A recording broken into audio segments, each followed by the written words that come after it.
안녕하세요. 저는 40대 중반에 조금 일찍 결혼한 여자입니다.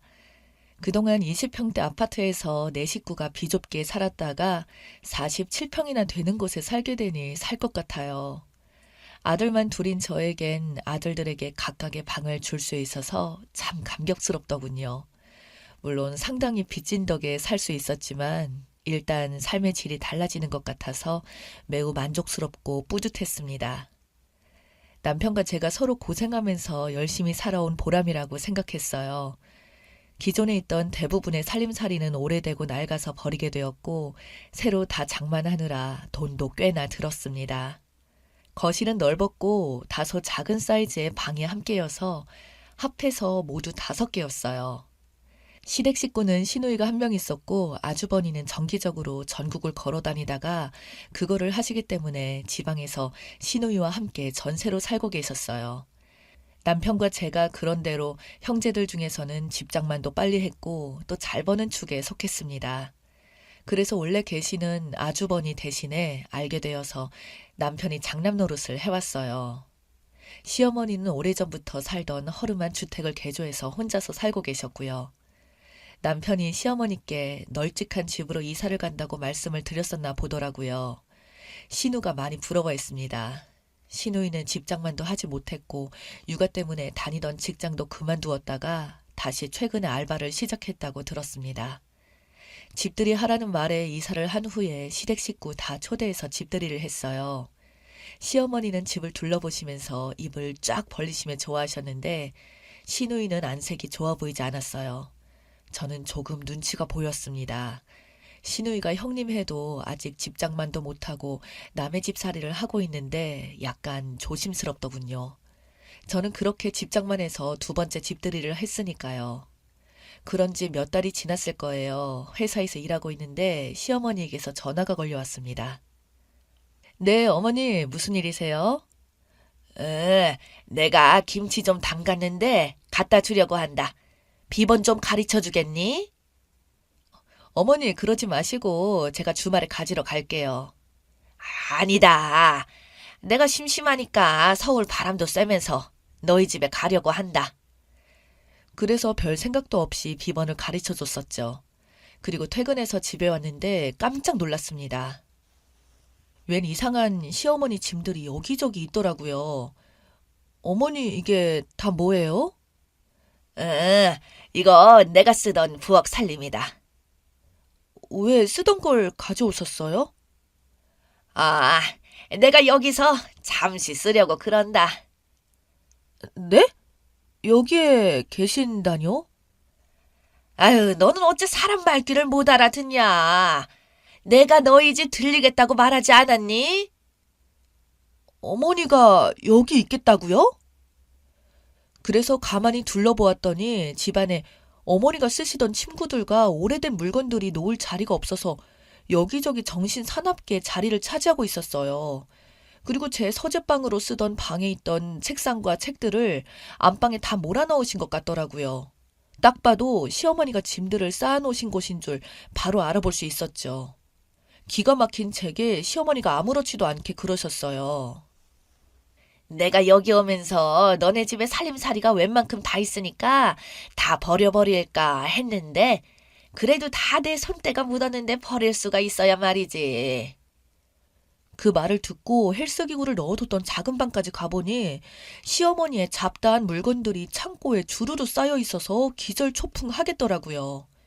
예쁘게 새 집에 어울리게 모두 다 생각을 해서 배치를 해놓았는데 집 자체가 시어머니가 오심으로써 개판 5분 전이었어요. 그 순간 화가 난 제가 시어머니께 말했어요. 어머니, 이게 다 뭐예요? 저한테 한마디 말도 없이 김치 갖다 놓으신다면서 비번 물으시더니 감쪽같이 몰래 이사를 오시려고 그러셨어요? 그러자 시어머니가 화가 난 표정으로 큰 소리로 소리를 지르셨습니다. 내가 여기 이사 온 것이 넌 싫은 게냐? 아니, 왜 제 허락도 없이 어머니 마음대로 짐을 싸우신 거예요? 내가 네 허락을 꼭 받아야만 하니? 내가 내 아들 집에도 못 온단 말이야? 세상 어느 부모가 자기 자식 집에 마음대로 들어갈 수가 없다니. 이제 보니 너 아주 못된 며느리구나. 세상에 시어머니가 자식 집에 살려고 하는데 네가 무슨 자격으로 이래라 저래라야. 아무튼 어머니, 당장 여기 있는 어머니 친구들 싸들고 어머니 집으로 갖다 놓으세요. 그리고 어머니가 잠깐 저희 집에 계시는 건 괜찮아요. 여기와 저희와 함께 사는 건 안 됩니다. 아셨죠? 아이고야, 네 시어머니 갈 곳도 없는데 길바닥에 나 앉으란 말이냐? 갈 곳이 없다고요? 어머니 집에 가시면 되는데 갈 곳이 없다니요. 그랬더니 완전히 골 때리는 말씀을 하시더라고요. 내가 살던 집은 이미 팔렸다. 그래서 이제 나도 나이가 들었으니까 아들과 함께 살려고 한다. 네가 싫든 좋든 간에 상관없어. 나는 여기서 살 거니까. 진짜 환장하겠더라고요. 완전히 억지를 쓰시는데 대화가 도통 되질 않았어요. 이삿짐 어떻게 혼자 옮기셨냐고 하니까 시누이가 와서 도와줬다고 했습니다. 분명히 시누이가 시어머니를 조장해서 저희 집에 아파트 평수가 넓고 하니까 들어가 살려고 했을 게 틀림이 없었어요. 그래서 시누이한테 전화를 했죠. 아가씨, 어머니가 나한테 말도 하지 않으시고 이사를 오셨는데 왜 나한테 말도 안 해줬어요? 그랬더니 어이가 없는 말을 하더라고요.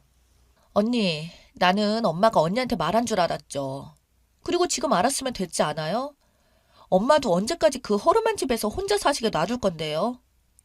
아들은 그렇게 넓고 좋은 집에 사는데 우리 엄마도 그런 집에서 사셔야죠. 이제 나이도 드실 만큼 드셨는데 누가 옆에도 있어야 하고요. 그래서 화가 잔뜩 나서 제가 그랬습니다.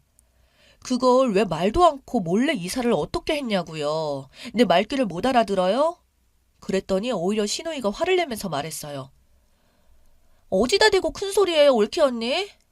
우리 엄마 구박하면 내가 가만히 있지 않을 거예요. 알았어요? 라고 하고는 또 끊더라고요. 시어머니는 시누이와 통화를 하면서 신경질을 내시면서 제 옆에 계셨는데 화딱지가 나서 서재방에 들어가 남편에게 전화를 했습니다. 남편은 무슨 뜬금없는 소리를 하냐면서 어머니가 그냥 며칠 저희 집에 계시는 거 아니냐고 저에게 침착하라고 했습니다. 결국 남편이 집에 와서 모든 사실을 알게 되었습니다. 시어머니와 한참을 대화를 나누다가 제게 와서 말했어요. 한숨을 내쉬면서 하는 말이 더 기가 막혔습니다. 어떡하지? 어머니가 가실 데가 없어서 우리 팔자가 어머니 모시고 살 팔자인가 봐. 뭐? 그게 무슨 소리야? 어머니가 살던 집을 파셨대. 처음부터 우리가 넓은 집 이사 와서 여기서 살고 싶었던 모양이야. 우리 집 정리되는 거 기다리다가 미루고 말도 않고 있다가 오신 건가 봐. 그걸 말이라고 해? 어머니가 그러실 분이니? 이게 다 당신 동생이 그렇게 한 거야. 그랬더니 남편이 제 속도 모르고 속에 불을 질렀습니다. 제가 화를 냈더니 되려 자기가 큰 소리 쳤어요. 당신 가만히 보면 내 동생한테 자격지심 같은 거 있어? 왜 말끝마다 더 내 동생을 못 잡아먹어서 안달이야? 내 동생이 뭐 어쨌다고 그런 말을 꺼내고 그래? 말 다 했어? 뭐라고? 자격지심? 말 같은 소리를 해. 어째 네 집 식구들은 하나같이 말하는 꼰세가 다 그 모양이냐? 그렇게 해서 본질은 놔두고 감정 싸움으로 남편과 대판 다투게 되어서 서로 말다툼을 단단히 하게 되었습니다. 아무튼 남편은 이왕 이렇게 되었으니 어머니를 나가시라고 할 수 없는 노릇이고 모시고 살자고 했어요. 저는 그럴 수 없다고 그랬고요. 자식이 우리만 있는 것도 아니고 시누이나 아주버니도 있는데 애써서 돈 모아서 평수를 넓혀서 이사를 왔더니 잘 살고 계시던 집도 팔아치우고 막무가내로 밀고 쳐들어오는 법이 어디 있냐고요.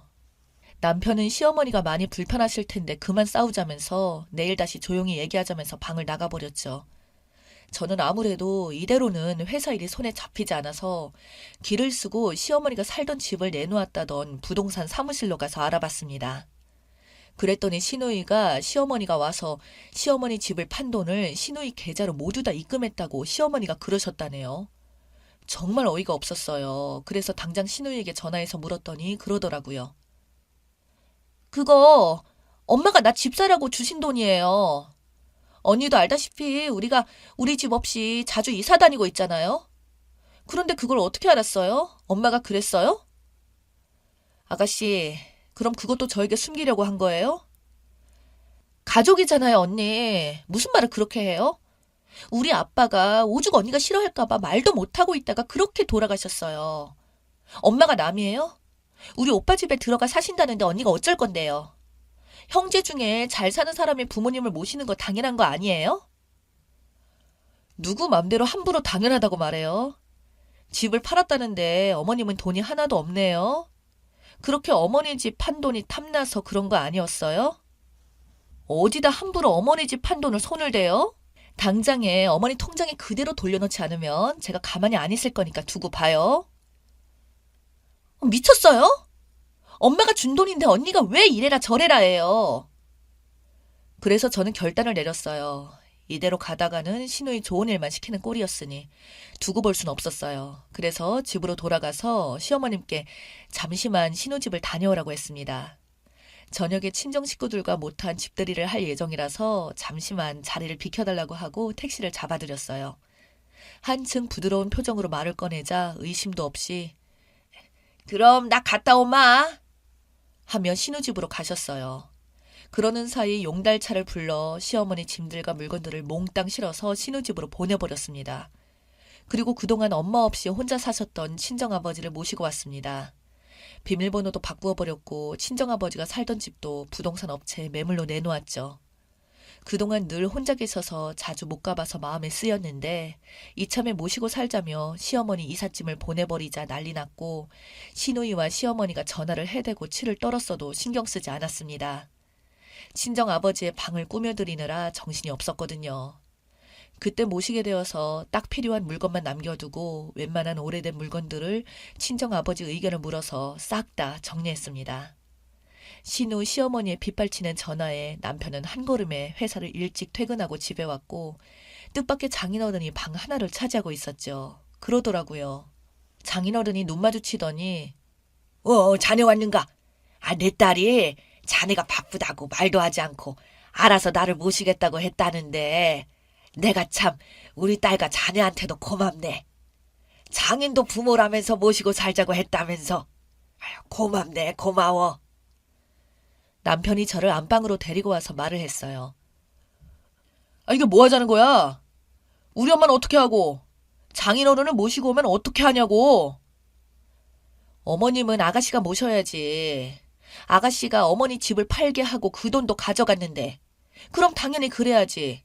그래서 어머니를 보내드린 거고 나도 내 아버지 챙겨야지 안 그래? 뭐? 유진이가 엄마 집 판 돈을 가져갔다고? 그래. 그런 싹퉁머리 없는 네 동생을 그런 짓을 했으니 당연히 어머니는 아가씨가 책임을 져야 하지 않겠어? 내가 우리 아버지를 그렇게 모시고 싶었는데 두 분 다 모시고 살 테니까 그런 줄 알고 마음에 안 들면 네가 나가 살아. 너는 무슨 말을 그렇게 하냐? 아무튼 너 우리 엄마를 속여서 내 동생 집으로 보냈니? 말도 없이 엄마를 보내버리고 지금 난리가 아니야. 지금 우리 집에 쫓아오겠다고 하는 걸 내가 다 알아서 하겠다고 하고 조용한 거야. 네가 알아서 잘하든지 말든지 해. 그건 네 동생이 먼저 했으니까 그대로 되갚아준 것뿐이니까 말 잘 전해. 나도 할 수 없었다는 듯이 말을 했습니다. 남편은 신우한테 시어머니 집을 팔았으니 알아서 하라고 똑부러지게 말았다고 하더라고요. 시어머니가 저희 집에 오고 싶다고 해서 장인어른을 모시고 산다고 했더니 열불이 나서 땅을 치셨지만 남편이 그랬대요. 어머니 죄송해요. 그렇게 처음부터 솔직하게 말하고 들어와 사신다고 하시지 그러셨어요. 장인어른도 제 부모님이나 마찬가지인데 모셔야죠. 넓은 아파트로 이사를 갔다는 이유 하나만으로 은근슬쩍 시어머니를 떠넘기고 시어머니 집 판돈으로 집 장만하려고 했던 시누이는 시어머니를 모시게 살게 되었습니다. 딸 집 장만 해주는데 보태주고 함께 사는 것도 나쁘지 않다고 한 건 본인인데 어째서 시누는 울상이더라고요. 제 이야기 읽어주셔서 감사합니다.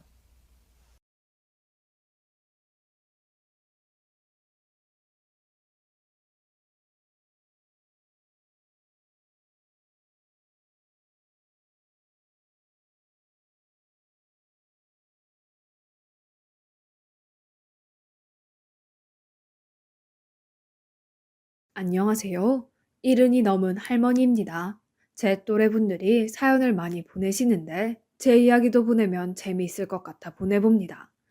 저만큼 인생이 박복한 여자도 없을 겁니다. 태어나면서부터 부모님은 자식인 저에게 아무런 관심도 없었고 제 위로 하나 있는 오빠만 어와둥둥하며 키웠어요.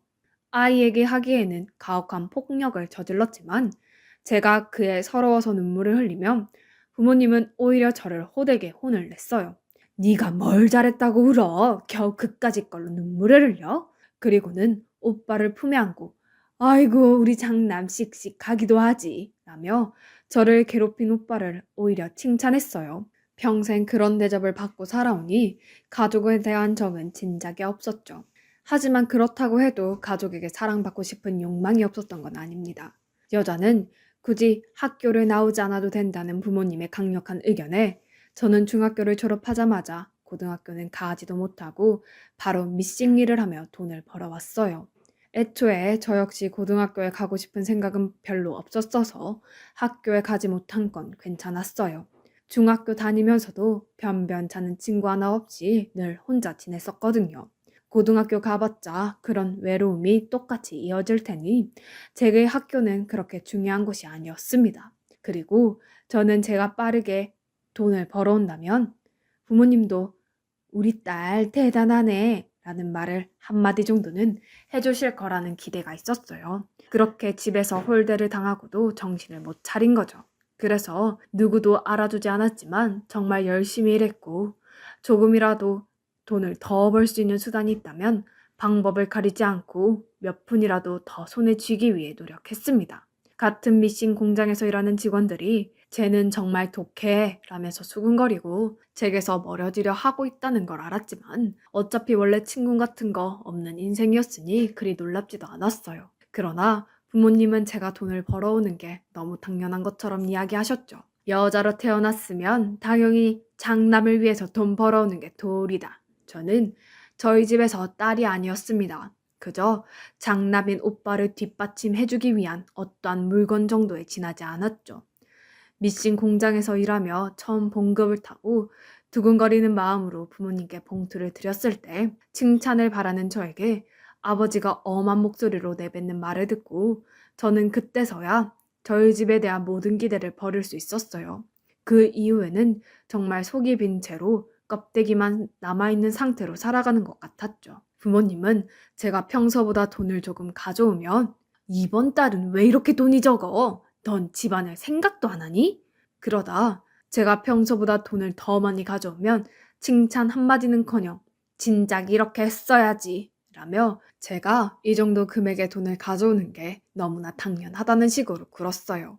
그 짓을 몇 년간 이어오다가 저는 결국 더 이상은 이렇게 살면 안 되겠다는 생각에 부모님과 인연을 끊었습니다. 오빠도 마찬가지였죠. 미운하고나 지금까지 함께 살아온 가족과 떨어지고 정말 저 혼자 되었다는 생각에 몇 날 며칠을 눈물만 흘리며 보냈어요. 잠을 잘 때면 자꾸 꿈에 부모님과 오빠가 보였고 그 꿈 속에서 저는 사랑받는 막내딸로서 화기애애하게 가족과 함께 지내고 있었습니다. 꿈에서 너무 행복해하다가 문득 잠에서 깨고 나면 우리 부모님이랑 오빠는 날 가족으로 생각하지 않았지라는 차가운 현실에 더 잠을 이루지 못하고 해가 뜰 때까지 밤을 샌 적도 많습니다. 그때 병원을 다니진 않았지만 추측하기론 제게 우울증이 있었던 것 같아요. 그래도 다행히 제 한몫 건사하고자 할 수 있는 일은 다 하며 살았습니다. 그러다 보니 문득 저도 새로운 가족을 이루고 싶다는 생각이 들더군요. 날 사랑해주는 남편과 자식들, 그렇게 오손도손 살고 싶어. 하지만 그 흔한 연애는커녕 친구조차 없던 제게 갑자기 사귈 만한 남자를 만난다는 건 쉬운 게 아니었어요. 진짜 그러다가 제가 원하든 원하지 않든 독거노인으로 늙어 죽을 지경이었죠. 불행 중 다행히도 그때 당시 제가 일하던 도배집 아주머니가 참 사람도 좋고 서글서글한 분이었는데 제가 가족들과 떨어져 혼자 지낸다는 걸 알고 언제나 저에게 신경을 많이 써주셨습니다. 그런데 그 도배집 아주머니가 저에게 아는 사람이 있다고 하시더군요. 너무 무겁게 생각하지 않아도 돼.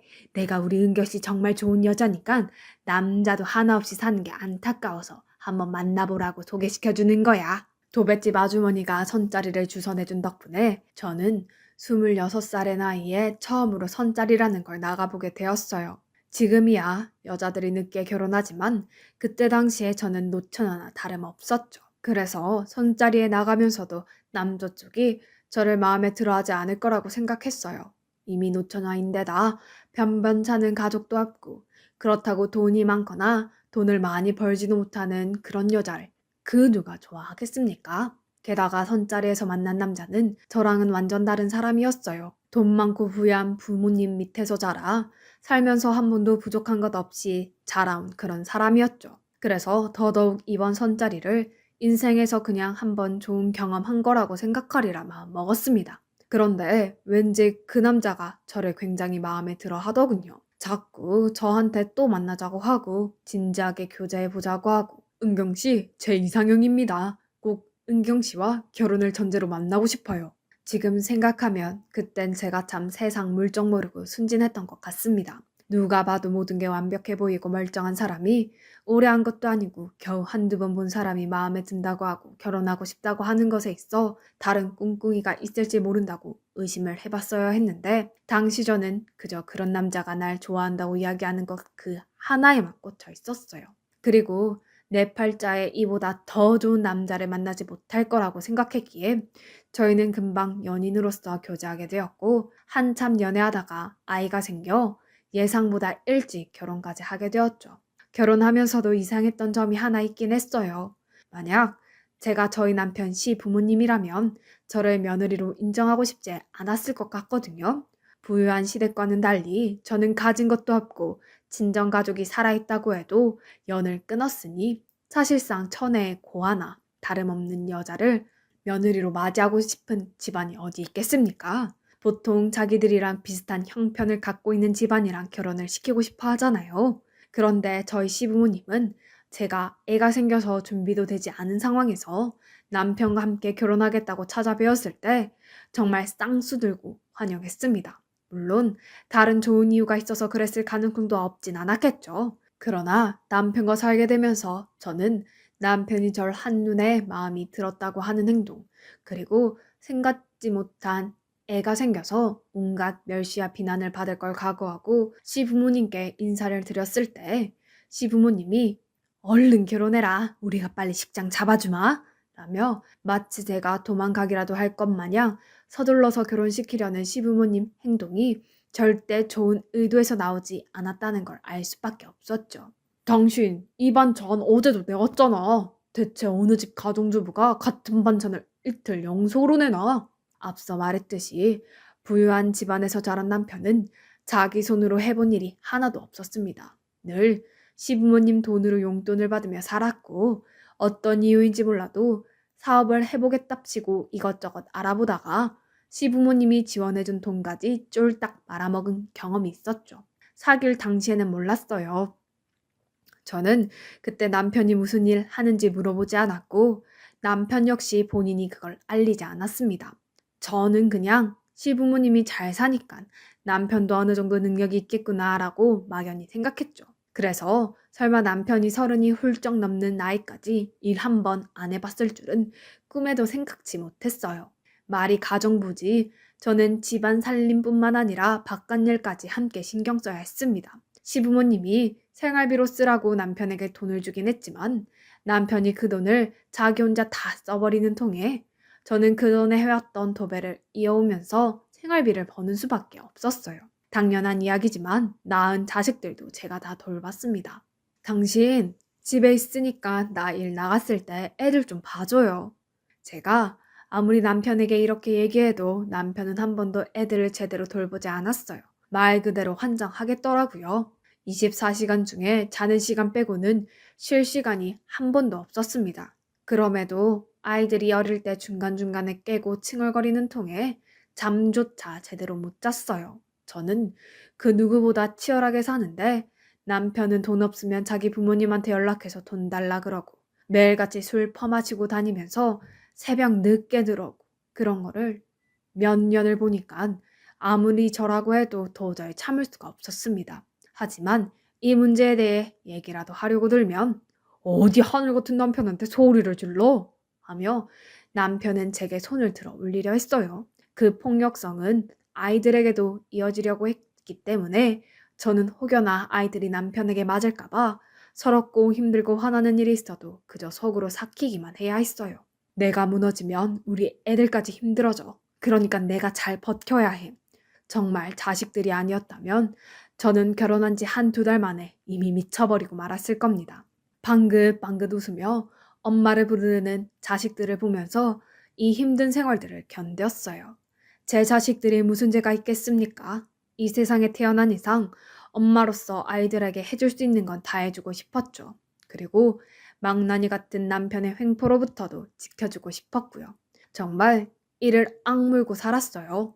억척스럽다, 독하다 그런 이야기들을 칭찬으로 받아들였습니다. 가끔씩 그저 서로 아끼고 사랑하는 행복한 가족을 원한다는 게 너무 큰 꿈이었나. 왜 나는 평범하게 살지 못하는 걸까 하는 생각에 제 삶이 너무 비참하고 초라해서 심적으로 너무 힘든 순간들도 있었지만 그럴 때면 곤히 잠든 아이들을 보며 우울감을 이겨냈습니다.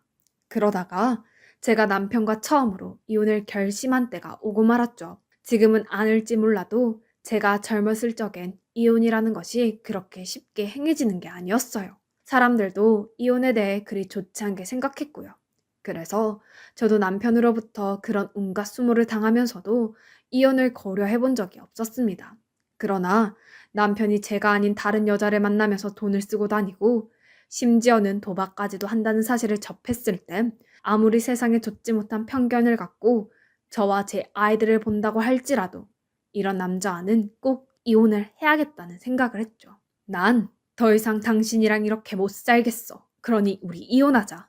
제가 이혼을 이야기했을 때 남편은 처음으로 눈물을 보였어요. 그건 악어의 눈물이었지만 당시 저는 매일같이 강압적이고 폭력적이며 자기 중심적인 남편이 눈물을 보였다는 사실에 너무 당황해서 그게 진실되지 않은 눈물이라는 것도 알지 못했죠. 그저 잘못했다고 다신 안 그러겠다는 남편의 호소가 진심이라고 믿고서 기껏 먹은 이혼 결심을 포기했습니다.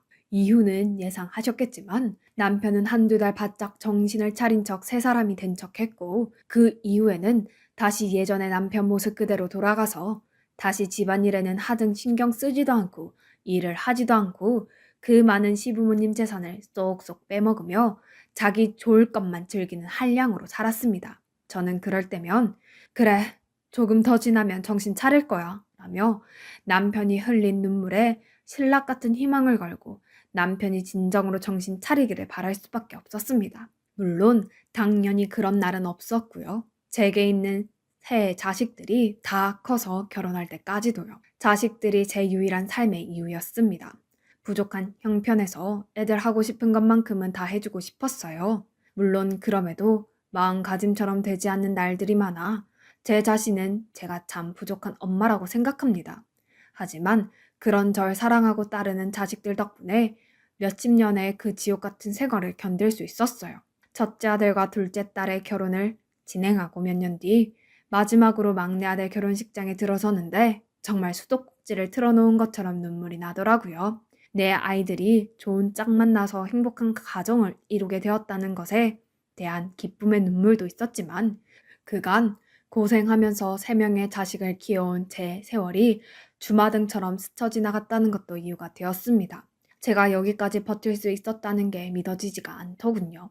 그렇게 막내까지 분가하고 남편과 둘이서 사는데 순간 더 이상 이런 삶을 이어가야 할까라는 회의감이 들었어요. 왜 내가 저런 인간의 앞으로 남은 생까지 다 쏟아 부어가면서 삼시세끼를 다 챙겨 먹여야지? 차라리 저한테만 나쁜 남편이었고 아이들에겐 좋은 아버지만 되었어도 제가 이렇게까지 생각은 안 했을 겁니다. 하지만 말씀드렸듯이 제 남편은 한 번도 자식들 교육이나 그런 것에 있어 한 번도 관심을 가진 적이 없어요.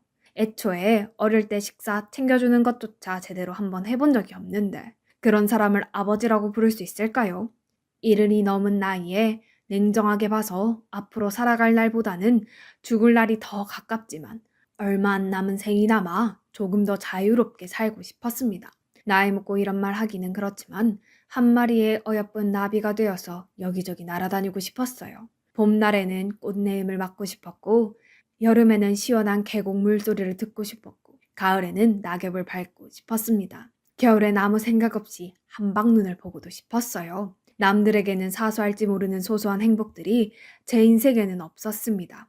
그런데 그 소소한 행복들을 누워서 TV 보며 배나 끌고 있는 늙은 노인과는 절대 할 수 없었어요. 특히나 이제 자식들도 다 결혼을 했으니 이제 부모가 둘 중 하나가 없다고 해도 그리 큰 흠으로 남지 않을 거라는 기대감도 있었습니다. 물론 그럼에도 저에겐 여전히 자식들이 우선이었기 때문에 만약 자식들이 저희의 이혼을 원하지 않는다고 하면 저는 한평생 남편과 함께 살아갈 생각도 있었죠. 그러나 자식들에게 은근슬쩍 이혼에 대한 얘기를 꺼내보니 너무나 고맙고 감격스럽게도 자식들은 전부 제 편이었습니다. 어머니, 얼른 이혼하세요.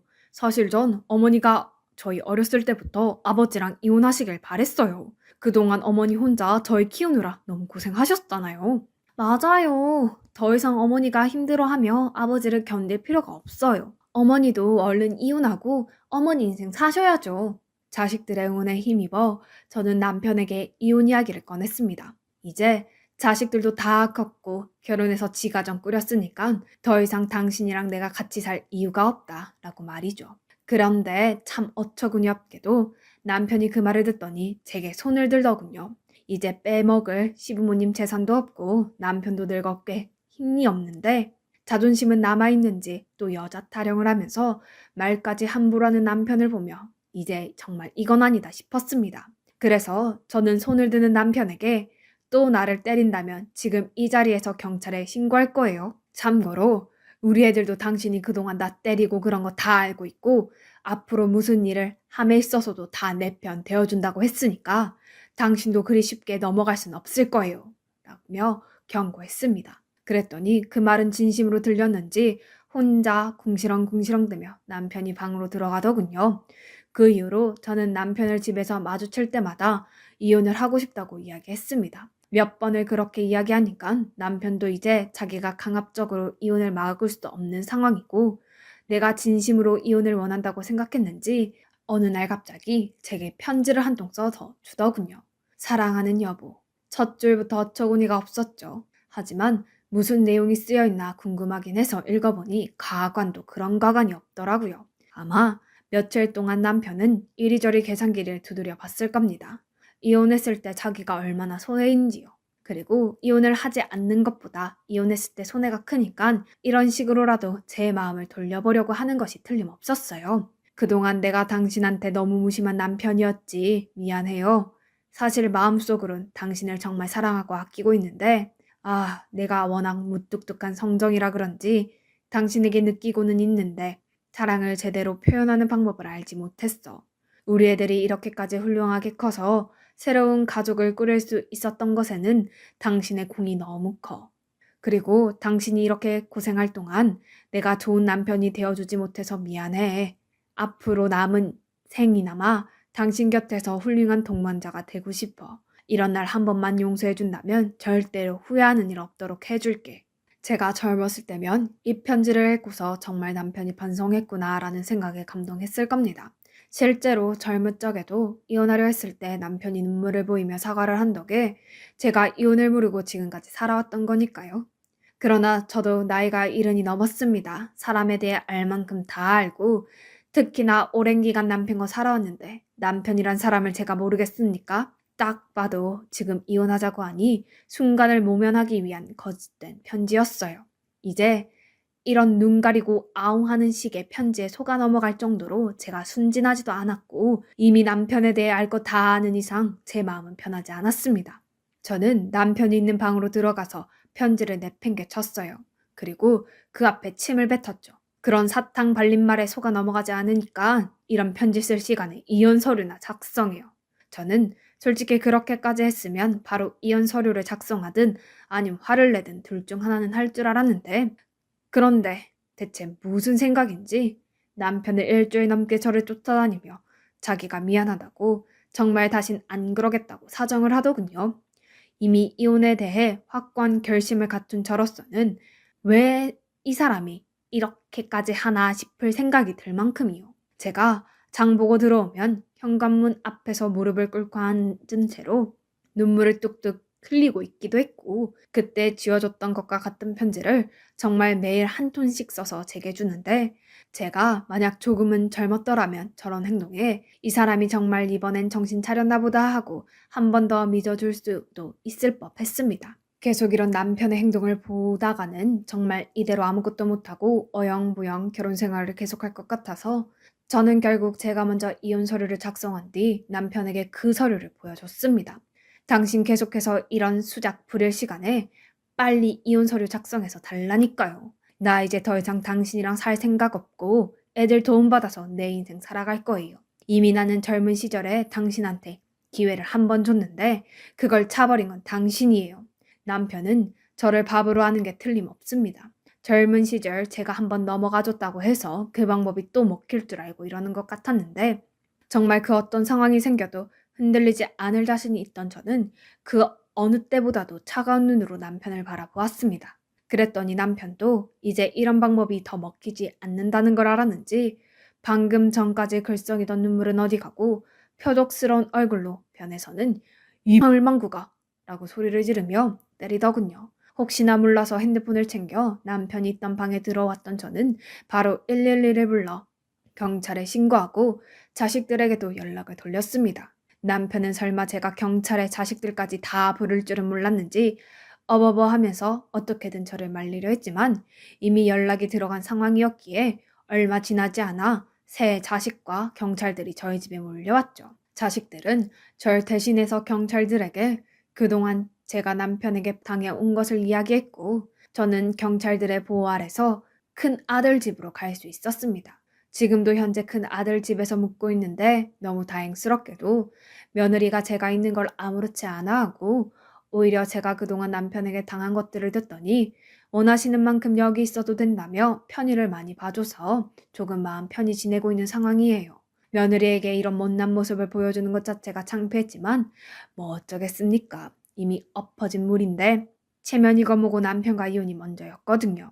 남편과는 연락을 하지 않고 있는데 큰애들 이야기를 들어보니까 남편이 자식들에게는 계속 연락을 하고 있는 상황인가 보더라고요. 뭐 내용은 너네가 자식이니 네 엄마 좀 말려달라 이런 건가 본데 제 자식들은 오히려 남편에게 이렇게 이야기를 했다고 합니다. 자기들이랑도 연 끊고 정말 남은 가족 없이 혼자 살고 싶은 거 아니면 저랑 이혼하라고요. 정말 생각해보면 제가 부모 복, 형제 복, 그리고 남편 복은 없어도 그만큼 자식 복은 두둑히 있는 모양입니다. 진짜 제 자식들 아니었으면 이 힘든 삶을 어떻게 살았을지요.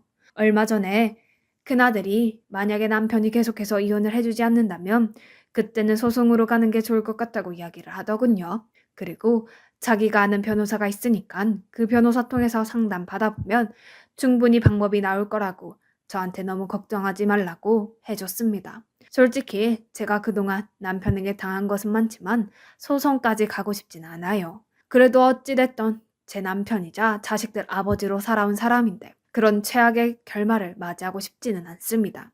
일단 남편에게 빨리 이혼하지 않으면 큰애들 도움을 받아서 소송까지 갈 테니 괜히 일 더 커지기 전에 순순히 합의 이혼으로 끝내자고 이야기를 남긴 상황이긴 해요.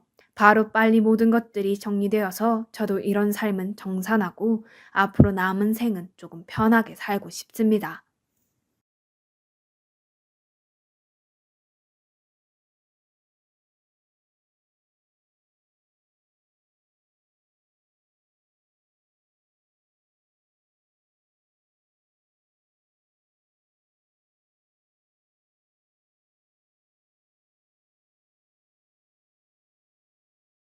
안녕하세요. 한 달 전부터 남편과 싸우고 각방 냉전 중입니다. 이유는 신우 결혼을 제 돈으로 시키려고 하기 때문입니다. 제 이야기 좀 제발 들어주세요. 남편의 주장은 이제 한 가족인데 뭐가 문제이냐는 것인데 결혼한 지 5년 넘은 부부이고요. 유치원생 딸아이를 키우고 있습니다. 결혼할 때 서로 모아둔 돈이 적은 상황에서 한 결혼이라 집을 구할 돈이 없었습니다. 시댁이나 친정에서 도와주실 여건이 안 돼서 무리하게 대출을 받아서 집을 샀습니다. 그러다 보니 지금도 각자 월급의 절반이 대출금으로 나가고 있습니다. 대출금 때문에 각자 덜 입고 덜 먹고 살고 있어요. 게다가 딸아이까지 있으니 주말에 공원이라도 잠깐 나가도 돈이 쑥쑥 빠져나가니 모아둔 돈도 없고 지금도 힘듭니다. 절대 풍족하지 않습니다. 남편 아래로 시누이가 있습니다. 솔직히 제가 보기에는 버는 돈 별로 안 되는데 낭비를 너무 심하게 해요. 계약직이라는 핑계로 직장을 엄청 옮기고 지역마다 돌아다니며 자취를 했다가 다시 시댁집으로 들어갔다가 다시 나갔다가 회사 기숙사에 산다고 했다가 그렇게 왔다 갔다 하며 살고 있습니다. 제가 생각하기에는 상사가 조금 뭐라고 하면 그만둔다거나 자기 멋대로 해서 잘리는 듯 하고요. 그렇게 정착을 못하니 돈도 모으지 못하는 것 같고요. 그것 때문에 시아버지나 시어머니랑 트러블도 굉장히 많습니다. 몇 년 전에는 시아버지가 시누이를 때려 죽이려고 해서 남편이랑 둘이 가서 뜯어 말린 적도 있습니다. 시누이가 화장품이나 액세서리 욕심도 많고요. 로드샵이나 거리에 파는 그런 액세서리 말고 백화점이나 이름 있는 그런 화장품 액세서리요. 그런데 시누이는 갖고 싶은 게 있으면 돈을 모아서 살 생각이 아니라 일단 가지고 싶은 게 있으면 그걸 빚을 내서라도 산 다음에 저질러진 일을 가지고 고민하고 생각을 합니다. 하루는 시누이가 생활비가 없어서 힘들다고 10만원만 빌려달라고 하더라고요. 월급 받으면 준다고요. 생활비가 떨어졌나 싶어서 알겠다고 하고 빌려주고 남편에게 말하니 걔는 월급 벌써 다 썼냐고 받은 지가 언젠데 라길래 알고 보니 제가 빌려준 날이 8일이었다고 치면 3일날 월급을 받았는데 그대로 다 쓴 거죠. 그래서 생활비가 없었던 거고요. 대체 뭘 하면 3일날 들어온 월급 다 쓰고 생활비 할 돈조차 없었을까요? 그러다 한 달 전 일이 터졌습니다. 시누이가 만나던 사람이 있는데 그 사람이 프로포즈를 했는데 모아둔 돈이 정말 한 푼도 없다고요. 시댁도 도와줄 여건이 없어서 결혼을 미루거나 너네 오빠처럼 대출받아서 가라고 했나봐요. 점점 듣고 파고 보니 시누이가 만나던 사람한테 허세 아닌 허세를 부려서 일이 커졌습니다. 집에 재산이 많다는 둥, 아버지 연봉이 얼마다, 모아둔 돈이 7천만원이 넘는다고 말했나봐요. 당연히 만나는 남자는 쓸 거 다 쓰면 모아둔 돈은 많은 여자라고 인지했을 거고요. 만나던 사람 집에 가서도 그렇게 말해서 일이 커졌습니다. 그 일이 터지고 시댁이 난리나서 시아버지가 또 한바탕 뒤집어지시는 거 간신히 뜯어 말리고 집으로 오면서 남편과 시누이 이야기를 하고 있는데 뜬금없이 시누이가 기 좀 살려주게 모아둔 돈 없냐는 거예요. 잘못 들은 줄 알고 다시 한번 물었는데 이렇게 된 거 나이 더 먹기 전에 시집은 보내야 하는데 우리처럼 빠듯하게 살게 하지 말고 우리가 돈 좀 보태주자고. 그러면 시누이 기도 살려주고 거짓말도 들통 안 나고 좋지 않냐고. 모아둔 돈 좀 쓰라는 거예요. 솔직히 모아둔 돈 없습니다.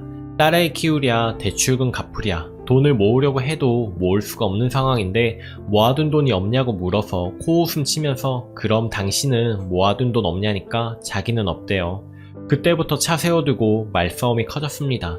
남편의 말은 넌 나보다 더 많이 버는 걸 내가 알고 있는데 숨겨둔 돈 비밀로 하는 거냐 이거예요.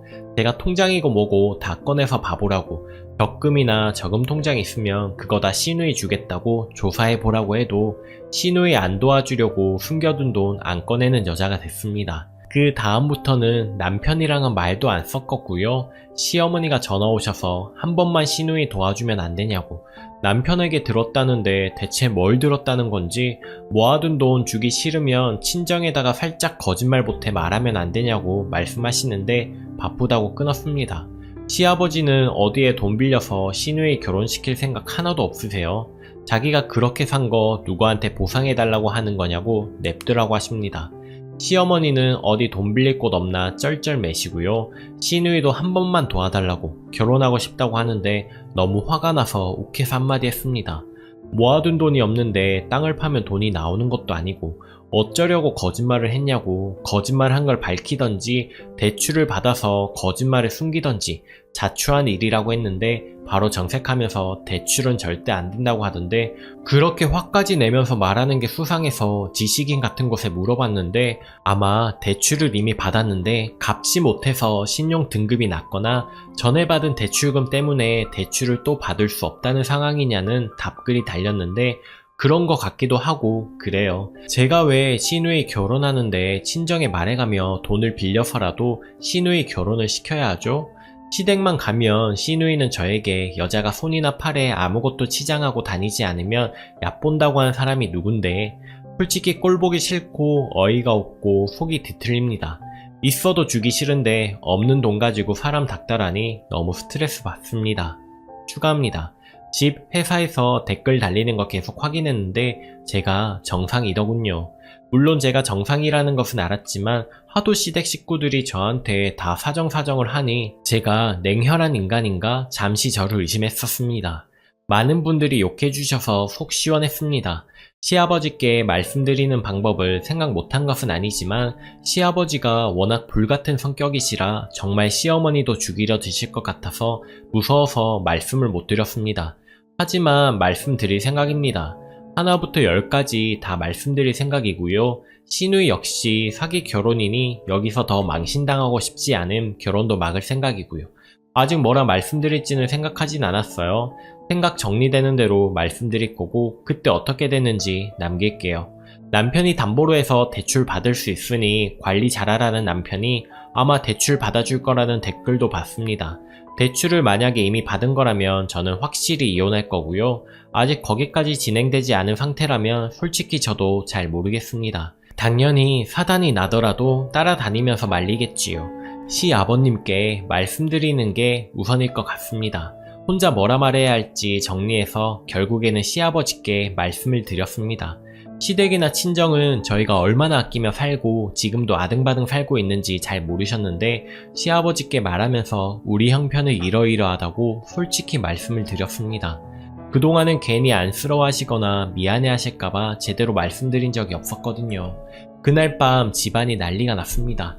평소 같으면 시누이 죽이려고 하는 시아버지 두 손으로 뜯어 말리려고 했겠으나 얄미워서 안 말리고 가만히 앉아 구경만 하는데 남편이 당신 뭐하고 있냐고 아버님 잡으라고 말하는데 어이가 없더라고요. 결론은 당분간 저는 친정에, 남편은 집에 있기로 했습니다. 제가 처음에 물었을 때 남편은 분명 자기는 모아둔 돈이 한 푼도 없다고 했습니다.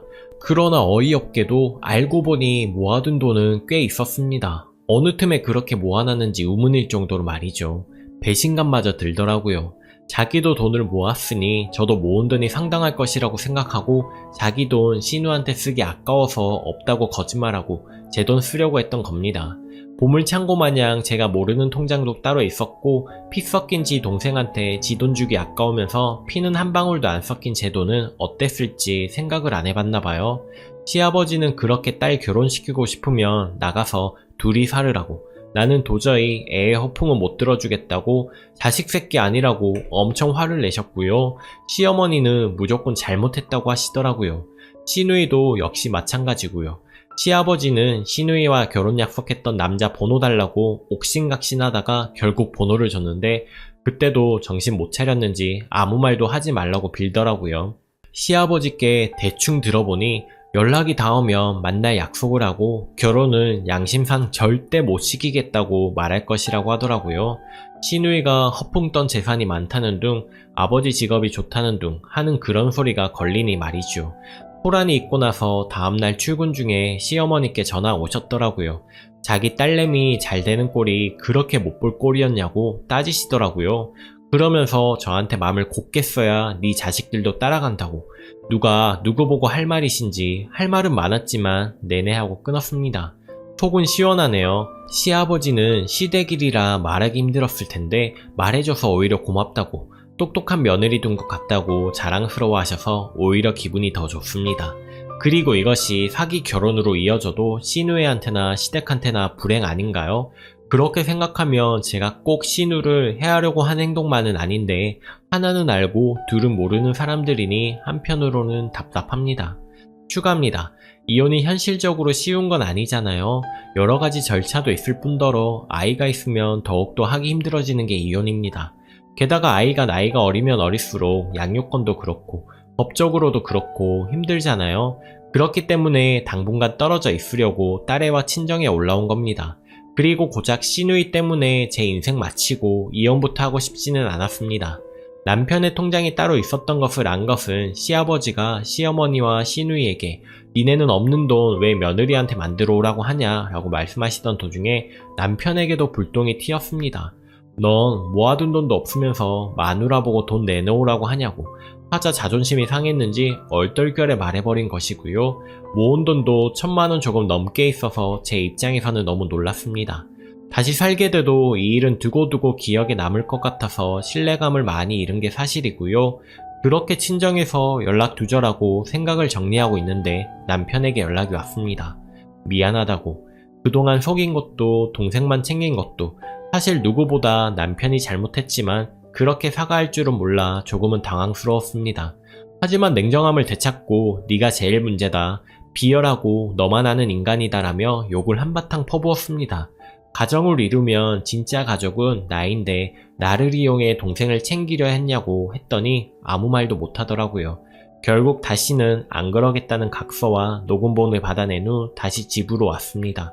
그리고 1,000만 원은 제가 가지고 있는 것으로 하고 일단락 되었습니다.